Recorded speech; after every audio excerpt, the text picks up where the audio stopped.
the deep, boreal forests of the north, there exists a hunger that cannot be sated. It is older than the oldest pine and colder than the ice that chokes the Great Lakes in January.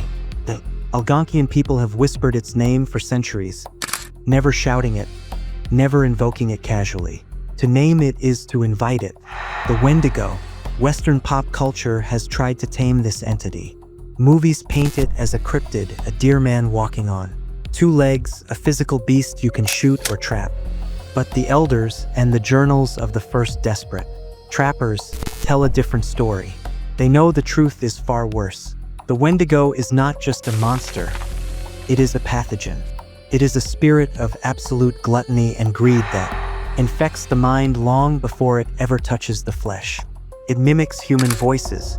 It wears human memories like a loose suit.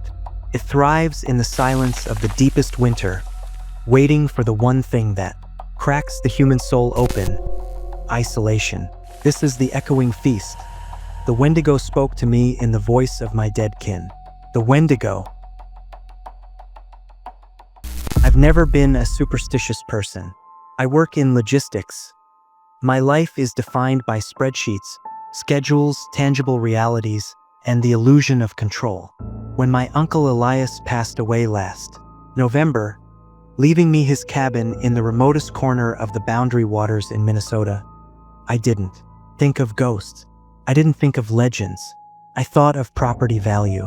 I thought of market trends and renovation costs. The plan was surgical. Drive up, spend a week cataloging his belongings, winterize the pipes, and get the place listed before the deep freeze set in. I arrived on a Tuesday afternoon. The sky wasn't blue. It was a bruised shade of purple, the color of a hematoma, hanging low over the treeline. The cabin sat in a small clearing, surrounded by a dense wall of black spruce. It was structurally sound, but exuded an aura of abandonment that felt recent, yet ancient. As I unlocked the front door, the smell hit me. It wasn't just musty. It smelled of stale tobacco, wet wool, and something else, something metallic and sharp, like a fistful of old pennies held in a sweaty palm. Elias had been a recluse in his final years. The family said he had gone strange. As I walked through the rooms, dragging my duffel bag, I began to understand what they meant. The oddities were subtle at first. The curtains weren't just drawn. They were nailed to the frames with heavy roofing tacks. The mirrors, every single one, from the bathroom vanity to the hallway accent piece, were draped in heavy black cloth. And the locks, God, the locks. Every exterior door had 3 heavy-duty deadbolts installed. But looking closely at the scratches on the metal plates, I realized something that made the hair on my arms stand up. The scratches were on the outside of the lock mechanism, but the heavy reinforcement bars were installed on the inside. He wasn't trying to keep people out. He was trying to keep something out that could manipulate a lock, or perhaps he was trying to keep himself in. By the time I finished unpacking, the sun had dipped below the treeline, and the temperature plummeted with violent speed. The silence out there isn't like the silence in the city. In the city, silence is just a lack of traffic. In the Boundary Waters, silence is a presence. It has weight. It presses against your eardrums like deep water. I made a simple dinner, canned stew and bread, and sat by the wood stove trying to read. The heat from the iron stove was intense, but the corners of the room remained stubbornly freezing. Shadows danced on the walls, elongated and twitchy. That's when I heard it for the first time. It wasn't a scream. It wasn't a roar. It was a whistle. It sounded distinct, melodic, and terrifyingly human. It came from the ridge just behind the cabin, cutting through the heavy air. 3 sharp notes. High, low, high. My stomach dropped. I froze, the spoon halfway to my mouth. The silence rushed back in, but the echo of that whistle hung in my mind. I knew that whistle. I knew it in my marrow. It was the specific call my brother, Mark, and I used to use when we played hide and seek in the woods behind our childhood home in Ohio. It was our secret signal. It meant game over, come home, or sometimes, I found you. The problem is, Mark didn't live in Minnesota. Mark didn't live anywhere. Mark died in a car accident in 2014. I was driving. I hit the patch of black ice. I woke up in the hospital. Mark never woke up at all. I stood up, my heart hammering against my ribs like a trapped bird. I walked to the window, peeling back the edge of the nailed-down curtain. Outside, the snow had started to fall, thick, lazy flakes, illuminated by the weak spill of the cabin lights. There was nothing but the white void and the black trees. It's just the wind, I whispered to myself, my voice sounding thin and pathetic in the empty room. Just wind moving through the pines. But the wind doesn't whistle in a perfect major triad. And the wind doesn't wait for you to listen before. It does it again. Whistle, whistle, whistle. Closer this time, maybe 20 yards from the porch. I checked the deadbolt. It was locked. I checked the back door. Locked. I grabbed the heavy iron fire. Poker. Feeling ridiculous but consumed by a primal fear I couldn't articulate. I spent that first night sitting in the armchair facing the door, clutching that cold iron, listening to the snow pile up against the walls. I told myself it was grief. I told myself it was the stress of being alone. I didn't sleep, and by morning, the snow was 3 feet deep. The road was gone. I was trapped. The storm that hit on Wednesday wasn't predicted on any forecast I had checked. It was a whiteout, a wall of turbulence that erased the world. The power lines went down within an hour of sunrise with a sound like a gunshot. The cabin grew dark and rapidly cold. I spent the morning trying to keep the wood stove fed, moving mechanically to keep the panic at bay. Needed to contact someone. My cell phone had been dead since I crossed the county line, 0 bars. But I remembered seeing an old CB radio setup in Elias's study. I scrambled into the dusty room. The radio was a relic, a bulky box with dials and a heavy microphone. Hooked it up to a car battery Elias had rigged in the corner. Static roared to life, white noise that sounded like ocean waves. Mayday, mayday, I said, feeling foolish using the movie terms. This is Dave Miller at the Elias Miller cabin, off Route 4. I'm snowed in. Power is out. Is anyone out there? Static. Just the hiss of the storm interference. I tried again, scanning the channels. Channel 9. Channel 19. Nothing but the void. Then, on Channel 22, the static broke. Dave? The voice was faint, buried under layers of electronic fuzz. But it was clear enough. I gripped the mic, my knuckles white. Yes, this is Dave. Who is this? I need a plow or a ranger. Dave. It's cold, Dave. I froze. The voice wasn't a ranger. It was young. It had a nasal, slightly wheezing quality to it. Who is this? I demanded, my voice trembling. You know who it is, Davy. Why did you leave me in the car? I dropped the microphone, clattered onto the desk. I backed away, shaking my head violently. No, this isn't real. The voice on the radio grew louder, cutting through the static with impossible clarity. The glass, it's in. My eyes, Dave. The windshield broke. It's so cold in here. Why didn't you pull me out? I reached out and ripped the wires from the car battery. Sparks flew. The radio died instantly. Silence returned to the room, heavy and oppressive. But then, from the other side of the window in the study, right behind me, a voice spoke. Not through a speaker this time, through the glass. That wasn't very nice, Davy. I'm trying to talk to you. I spun around. The nailed-down curtain twitched. Something was pressing against the glass from the outside. Something pale. I ran. I sprinted out of the study and slammed the door, dragging a heavy bookshelf across it. Collapsed in the main room, gasping for air. That was when the physical siege began. By Thursday, the isolation was a physical weight.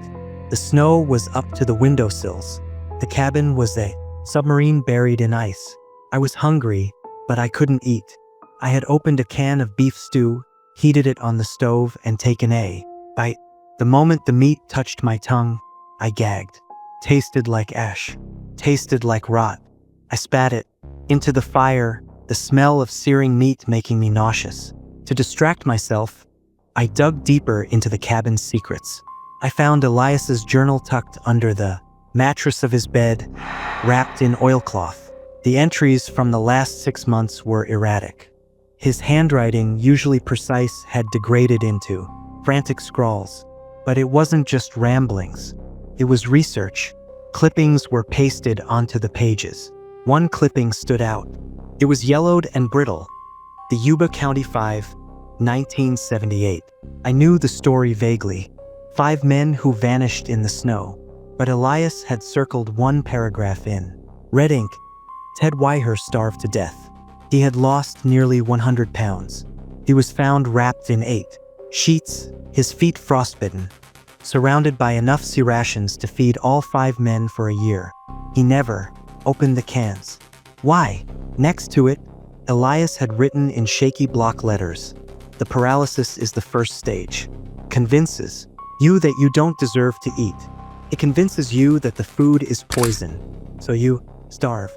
And when you are empty, it enters." I looked at the can of stew cooling on the table.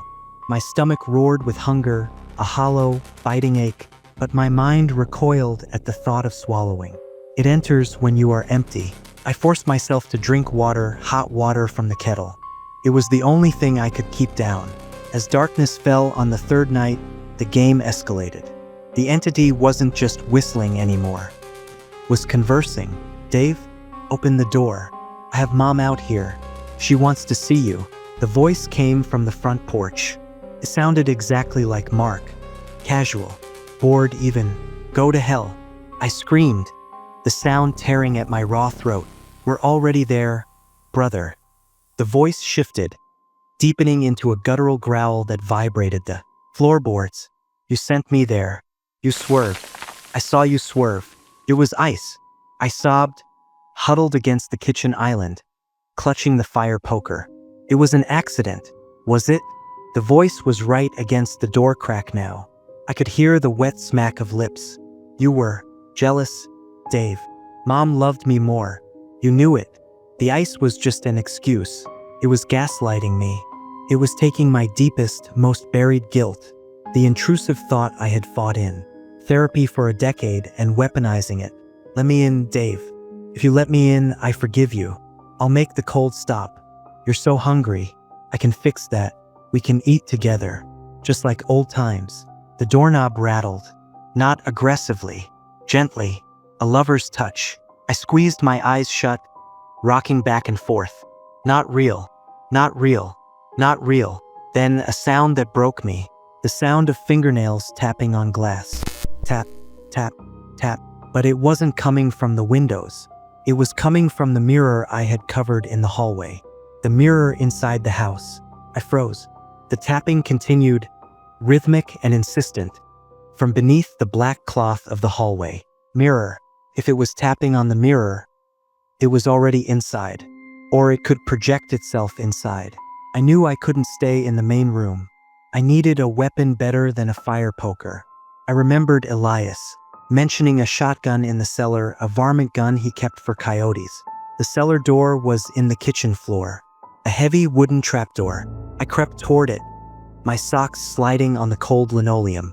The tapping in the hallway stopped. The silence that followed was worse. It was the silence of a predator holding its breath. I lifted the heavy iron ring of the trapdoor. It groaned, the hinges rusty. Pulled it open. The smell wafted up instantly. It wasn't the copper smell of the cabin. It was sweet, sickly sweet, like flowers left on a grave for too long, mixed with the sharp tang of ammonia. I clicked on my flashlight and descended the wooden stairs. The beam cut through the damp air. "Uncle Elias?" I whispered, my voice trembling. The cellar was packed with shelves of canned preserves. But in the center of the room there was a cot, and on the cot lay a bundle of rags. I stepped closer. The beam of light shook in my hand. It wasn't rags. It was Elias, or what was left of him. He was mummified by the cold. His skin was pulled tight over his skull like parchment. His mouth was open in a silent scream. But what horrified me wasn't the body. It was what was in his hands. He was holding a shotgun. The barrel was in his mouth. but he hadn't fired. His finger was on the trigger, frozen in rigor mortis. Why hadn't he fired? I looked closer at the gun. The breech was open. It was empty. There were shells scattered all over the floor, but they were all chewed. The plastic casings were mangled, the lead shot spilled out. He had tried to load the gun, but his hands, I looked at his hands. The fingers were gnawed. He had chewed his own fingers off in a frenzy before he could load the weapon. The hunger. I grabbed the shotgun, hoping against hope there was one good shell. I scrambled on the floor, sifting through the debris. Above me, in the kitchen, I heard a footstep. Thump, heavy, wet, thump. It was in the cabin. Davy? The voice drifted down through the open trapdoor. It wasn't distorted anymore. It was soft. Can smell you down there. You smell like guilt. You smell like marrow. I found one shell, just one that looked intact. I jammed it into the chamber and racked the slide. Come and get it, I screamed, aiming up at the square of light. A face appeared in the opening. It wasn't Mark. It wasn't Elias. It was a face that looked like it was made of wet clay, unfinished. No eyes, just smooth sockets. Mouth that stretched too wide, filled with needle-like teeth. But it was wearing Mark's old baseball cap, the one he died in. It smiled. You're not ripe yet, it whispered, and then it slammed the trapdoor shut. I heard the heavy latch slide home above me. I was trapped in the dark with my dead uncle. Panic is a cold water shock, but survival is a fire. I wasn't going to die in a hole. I looked around frantically. There was a coal chute in the corner. Old, narrow, covered in grime. Scrambled over to it, smashing the latch with the butt of the shotgun. It gave way with a screech of rusted metal. I squeezed through, clawing my way up into the snowdrift outside. I burst out into the night, gasping, the cold air burning my lungs. The storm had broken. The moon was out, casting a blue, spectral light over the snow. My car was 50 yards away. I ran. The snow was waist deep. It was like running in a nightmare, where your legs move like molasses. Crunch, crunch, crunch. Behind me, I heard it. Not running, loping, casual, predatory gait. I reached the car. I fumbled for my keys. My fingers were numb blocks of wood. I dropped them in the snow. No, I whimpered, dropping to my knees, digging frantically. A shadow fell over me, long, spindly, antler-like shapes branching from the head. I found the keys. I didn't stand up. I rolled onto my back, raising the shotgun. The creature towered over me. It was 8 feet tall, emaciated, its ribs protruding through gray, necrotic skin. Its legs ended in hooves, but its hands were human. Long, elegant, human hands. It looked down at me with Mark's face, stretched and grafted onto its skull like a mask. The eyes were milky white. Game over, Davy, it said, using my brother's laugh. I pulled the trigger. Click. The shell was a dud. Of course it was. The creature lunged. I screamed and swung the shotgun like a club, smashing it into the creature's knee. It howled a sound. That was half-human scream, half-elk bugle. I stumbled back just for a second. I scrambled into the car, locked the door, and turned the ignition. The engine groaned, sputtered, and roared to life. I slammed it into reverse. The creature slammed its fist onto the hood, leaving a massive dent.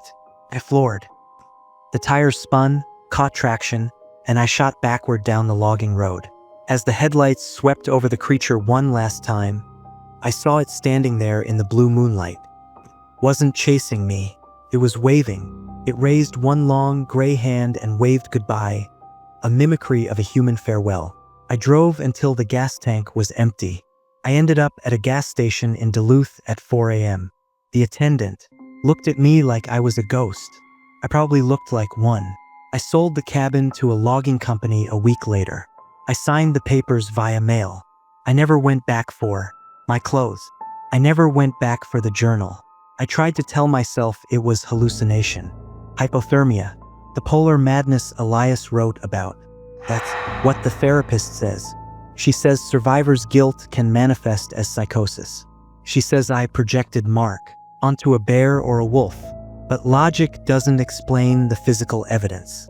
When I got back to the city, I went to the ER for frostbite on my fingers.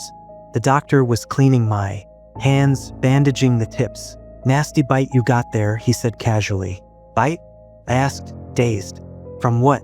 "Looks human," he said, frowning. "Or self-inflicted. You see this jagged pattern? You gnawed on your own knuckles, son." Stress reaction? I looked at my hand. The skin on my index finger was chewed raw. I felt the room spin. And then there's the baby monitor. My son, Leo, is 6 months old. Last week, I was lying in bed, staring at the ceiling, unable to sleep. The hunger was there again. That hollow ache that food doesn't fix. The baby monitor crackled. I listened, expecting a cry. Instead, I heard a whistle. 3 sharp notes. My blood ran cold. I grabbed a baseball bat and sprinted to Leo's room. I burst in, ready to kill. The room was empty. The window was locked. Leo was sleeping soundly in his crib. I checked the closet. Nothing. I checked under the bed. Nothing. Confused, I went back to my bedroom and rewound the recording on the smart monitor app on my phone. I needed to hear it again. I needed to know I wasn't crazy. I played the clip. There was the whistle, clear as day. But then, I heard the rustling of sheets. And a voice. My voice. But it wasn't coming from the baby's room. The monitor picks up background noise from the hole upstairs if it's loud enough. The whistle on the recording was followed by a grunt and the sound of my own bed springs moving in. The master bedroom. I wasn't hearing a monster in the baby's room. I was hearing myself. I had whistled in my sleep. I am the one whistling. The hunger didn't stay in the woods. It didn't need to break in. It just needed me to listen long enough to let the frequency in. Now, every time I look at my son, I don't feel love. I feel appetite. And I'm terrified that one night, I'm not going to wake up when the whistling starts.